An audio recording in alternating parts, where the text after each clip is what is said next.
Assalamualaikum warahmatullahi wabarakatuh. Perkenalkan, nama saya Muhammad Yas Mamora. Di sini saya akan membuat presentasi, yaitu membuat proyek marketplace dengan CRUD pembelian. Gunakan framework Laravel dengan databasenya MongoDB. Oke, tanpa basa-basi kita langsung saja mulai.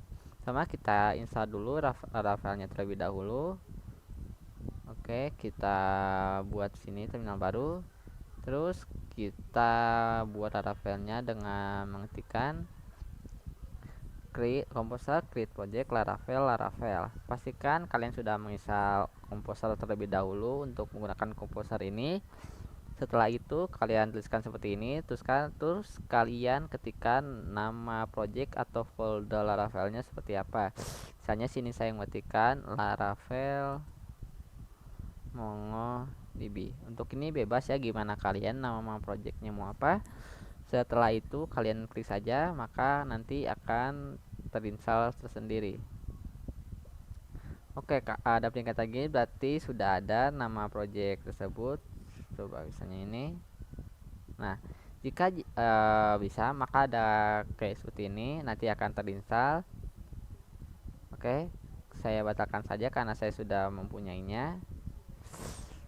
Nanti setelah terinstall Laravel MongoDB-nya, nanti bakal terbuat foldernya di directory yang Anda arahkan, misalnya di sini. Nah, karena saya installnya ini di htdocs, maka saya akan ke htdocs terlebih dahulu, ke exampp htdocs. Nah, ini dia foldernya. Terus kita klik kanan, lalu open terminal. Terus jika kalian menggunakan Visual Studio Code, kita tinggal ketikkan saja kode titik, maka akan terbuka sendiri seperti ini. Oke, sudah ini tampilan awal Laravelnya jika Anda sudah menginstal Laravelnya di project yang sudah beri nama. Oke, setelah itu kita atur env-nya sesuai server host dan port MongoDB yang kita gunakan. Misalnya di sini saya hostnya 127.0.0.1 dengan portnya 27017 dengan nama databasenya marketplace. Jika kalian belum mempunyai databasenya, kalian buka saja MongoDB Kompas. Lalu kalau awal tuh nanti ada kayak bacaan connect, nanti kalian klik saja, nanti bakal muncul seperti ini. Jika belum punya, kalian tambahkan saja di sini. Terus ketika nama databasenya bisa marketplace. Nah, nama collectionnya atau tabelnya mau apa? Misalnya saya kasih nama pembelian. Jika sudah, kalian klik saja klik database. Karena saya sudah ada, kita langsung saja ke sini. Jika datanya masih kosong, kalian tambahkan sendiri saja nanti untuk pengetesan. Seperti ini. Misalnya nama Johnson. Terus kalian misalnya mau nambahnya apa, misalnya umur, misalnya 17. Oke, kalian kalau sudah klik saja insert, maka akan terbuat di, coba kita refresh. Nah, ini dia namanya. Oke, jika sudah kalian balik lagi ke Laravelnya sini. Oke, jika sudah kalian harus install lagi sebuah library. Kita buka saja terminalnya, terminal baru. Sini kalian ketikkan, mau yang ini. Nah, ini dia. Composer require MongoDB Laravel. Nah, library ini nanti apakah digunakan untuk nantinya kita agar bisa terkonek ke server MongoDB-nya, atau kita bisa menggunakan database MongoDB-nya. Kalian enter saja. Karena sini saya sudah install, saya cancel lagi saja. Oke, jika sudah kalian menuju config ke kalau tidak salah ke database PHP, lalu kalian buat ini, buatnya itu kalian di yang di connection sini.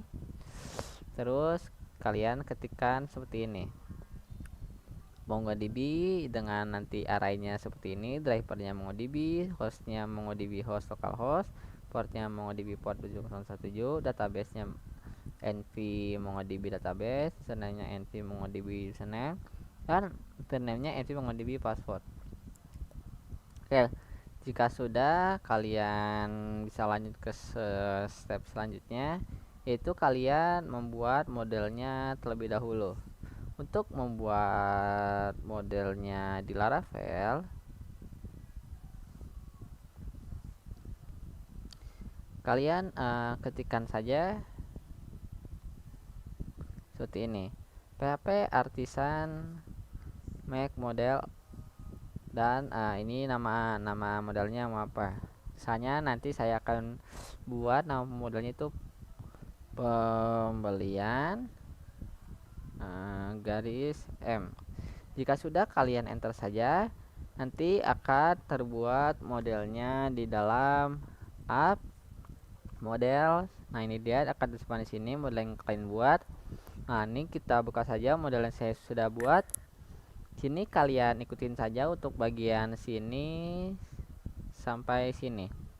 Oke, kalian ini ya, garis siku, tanda tanya PHP, namespace-nya app models, use Illuminate database Eloquent factory hash factory, lalu use MongoDB Laravel Eloquent model dengan kelasnya pembelian extends model. Ini nama modelnya dan extends ke model. Sini kalian gunakan saja use hash factory, nanti ini mah bakal ada sendiri ya pas dibuat modelnya. Terus kalian buat protector $connection dengan isinya MongoDB, variable collection dengan ininya protector dengan isinya pembelian. Itu ini adalah nama collectionnya yang sudah kalian buat di MongoDB Compass. Kalian tuliskan di sini protectednya $variable-nya. Di sini kalian akan mengisikan kolom-kolom yang harus diisi di dalam database kalian. Misalnya di sini saya membuat kolom edit pembelian, nama pembeli, nama barang, jumlah barang, harga barang, total harga, metode pembelian, tanggal pembelian, status pembelian, dan alamat pembeli. Oke, jika sudah, kita masuk ke dalam step selanjutnya, itu dengan membuat kontrolnya dengan cara PHP artisan make controller. Terus nama controllernya hanya controller pembelian controller.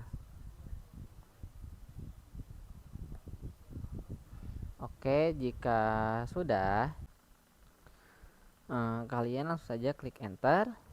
Nanti akan terbuat sendiri di folder app http controller. Nah, di sini ya, di sini karena saya sudah buat kontrolnya, maka akan seperti ini tampilan controller saya. Oke, di sini ada siku tanda tanya PHP, namespace-nya app http controller dengan use app models pembelian, use Illuminate HTTP request dengan kelasnya pemilik controller, itu nama controllernya extends controller. Sini saya sudah membuat beberapa fungsinya. Function pertama ini adalah index. Function ini akan mengambil semua data yang ada di dalam database saya, lalu akan membuat bentuk JSON-nya. Jika mengharapkan bentuk JSON-nya, dan akan seperti melempar datanya ke dalam return view foldernya pembelian dengan nama filenya index. Oke. Selanjutnya ini adalah ada public function create. Sini adalah untuk membuka halaman create atau halaman untuk memasukkan data baru. Sini ada public function store. Di sini adalah untuk membuat data barunya. Seperti biasa, jika mengharapkan JSON maka akan mengeluarkan versi JSON-nya, lalu akan membuat datanya, lalu akan kembali ke dalam root pembelian indeks dengan with success kemudian created successfully. Ada public function show ID. Di sini adalah function untuk menampilkan data sesuai ID yang diminta. ID datanya. Oke, selanjutnya kita ada public function edit. Di sini kita akan ada public function edit. Di sini kita akan mengarahkannya ke dalam pembelian indeks, tapi mengambil datanya dulu sesuai dengan ID yang kita kirimkan. Lalu sini ada public function update. Sini kita akan mengubah atau mengedit data yang sudah ada. Kita akan buat dulu validasinya. Terus apa saja bagian yang ingin diedit, misalnya semuanya dari yang di pembelian sampai alamat pembeli. Lalu ada dolar pembelian find ID sini untuk mencari ID yang pengen dieditnya. Lalu seperti biasa jika mengharapkan JSON maka akan mengarahkan data JSON-nya dan akan lempar kembali ke dalam pembelian indeks. Lalu ada public function destroy. Di sini kita akan menghapus sebuah data sesuai ID yang diminta untuk dihapus. Ini ada pembelian find $ID, terus ada function delete.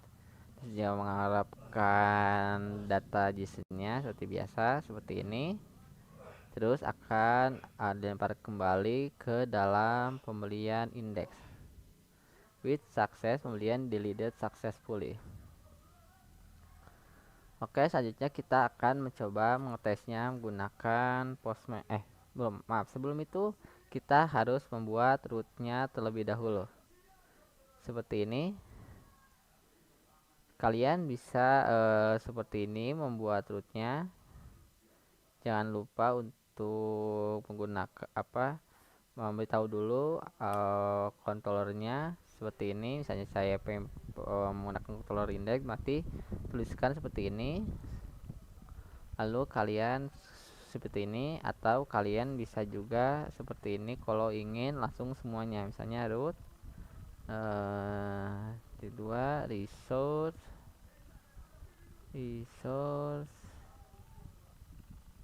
Nah ini dia seperti ini.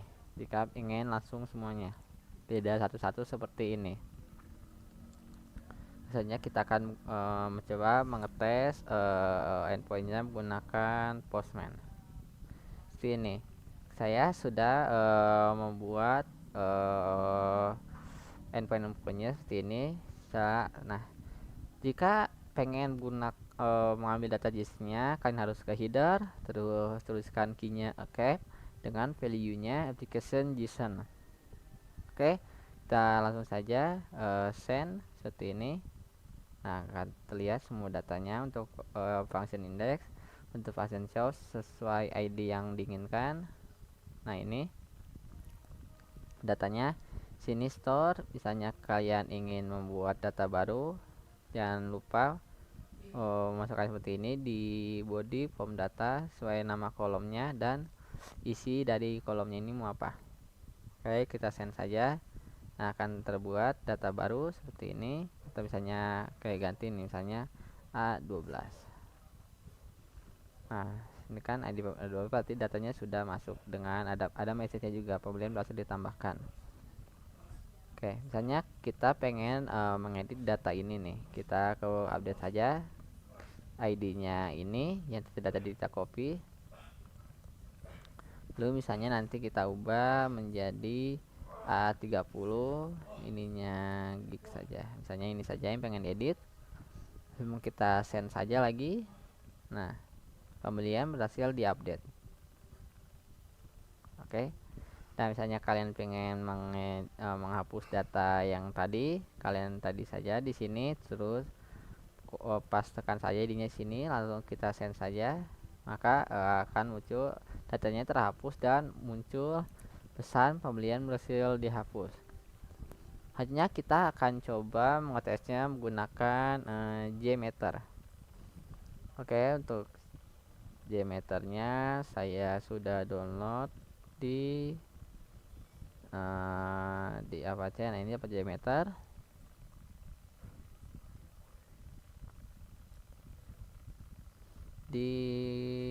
Nah, buka yang tipe filenya window based file dengan nama filenya JMeter. Oke.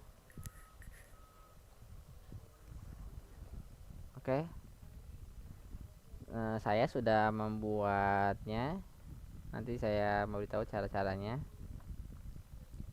Oke, sini test plan kita klik saja untuk membuat user defined variable-nya terlebih dahulu dengan klik kanan add. Kalau salah di config sini user defined variable. Nah, ini bagian sini yang bawah. Nah, isikan seperti ini sesuai host dan port dari server API kalian. Terus kita buat lagi, klik kanan add config element http request default yang ini. Terus kalian isikan seperti ini, misalnya namanya request default, terus tuliskan saja protokolnya HTTP, terus masukkan variabel yang sudah kita masukkan di sini, dolar kurung kerawal host dan juga dolar kurung kerawal port. Lalu kita buat lagi add config element itu http request http header manager. Terus kalian isikan seperti ini. Kalau misalnya ini http header manager saya, content type-nya application JSON, application JSON, encoding-nya de flat SSH, language-nya NUS n titik 2 key sama dengan 0,8. Terus kita buat treat group-nya dengan cara klik kanan add treat user treat group yang ini akan terbuat seperti ini.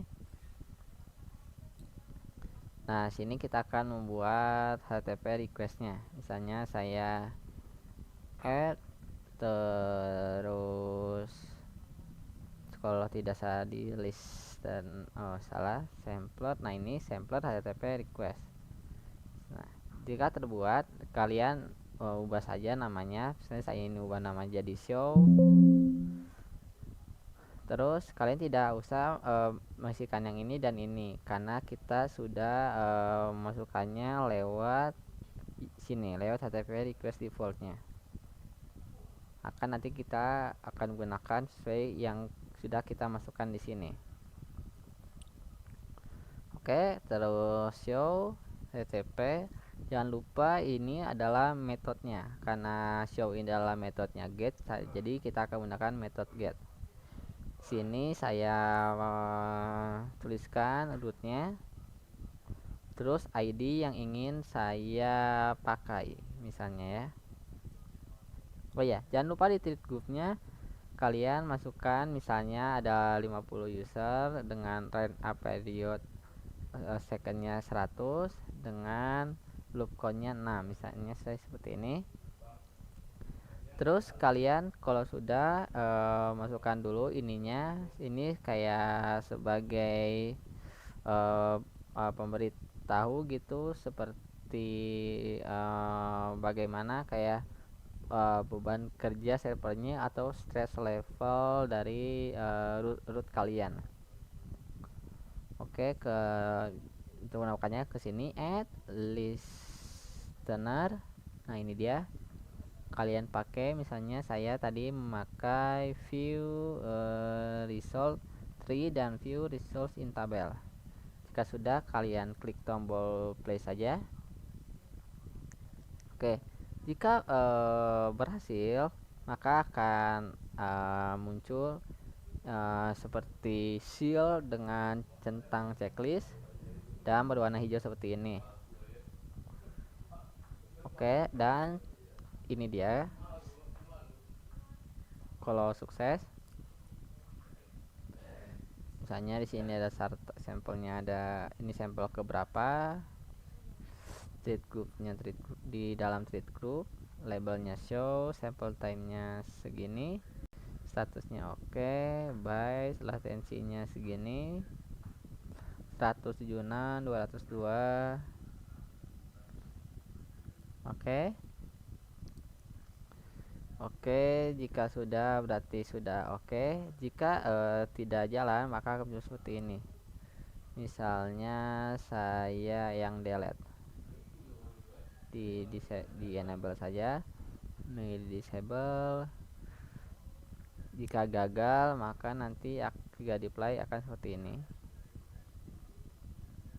Nah, akan muncul merah seperti ini. Di tab juga akan merah-merah seperti ini. Itu jika gagal. Lagian delete juga kan cuma bisa sekali ya datanya ya.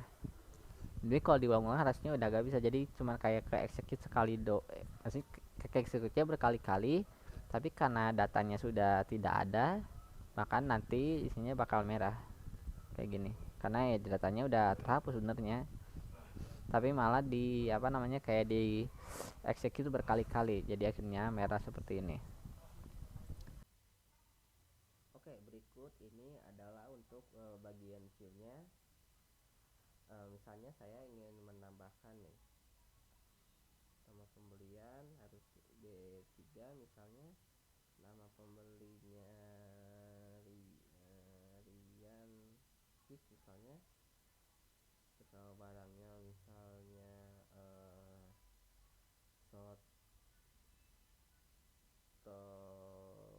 Jawa misalnya, terus jumlah barangnya 2, harganya misalnya 35.000, totalnya berarti bisa 70.000. Metode pembayarannya misalnya pakai kredit, terus tanggal pembeliannya misalnya tanggal 5 bulan Februari tahun 2024. Pembeliannya komputer misalnya sudah berakhir, alamatnya misalnya di Jalan Kenangan Raya. Tambahkan, nah datanya sudah masuk. Misalnya kita pengen edit misalnya jadi ada si mamoranya, misalnya jadi soto Betawi misalnya, harganya tetap sama misalnya, tapi tanggal coba di tanggal 3, statusnya bisa komputer misalnya ganti jadi Jalan Puri 2 misalnya, terus kita save lagi. Nah datanya sudah terupdate Jalan Puri 2, namanya ada si mamoranya. Nah misalnya kita pengen hapus datanya, nah maka langsung terhapus datanya. Oke, begitu sekian penjelasan dari pembuatan marketplace dengan COD pembelian menggunakan aplikasi Framework Laravel dan databasenya MongoDB. Maaf bila ada salah-salah kata. Assalamualaikum warahmatullahi wabarakatuh.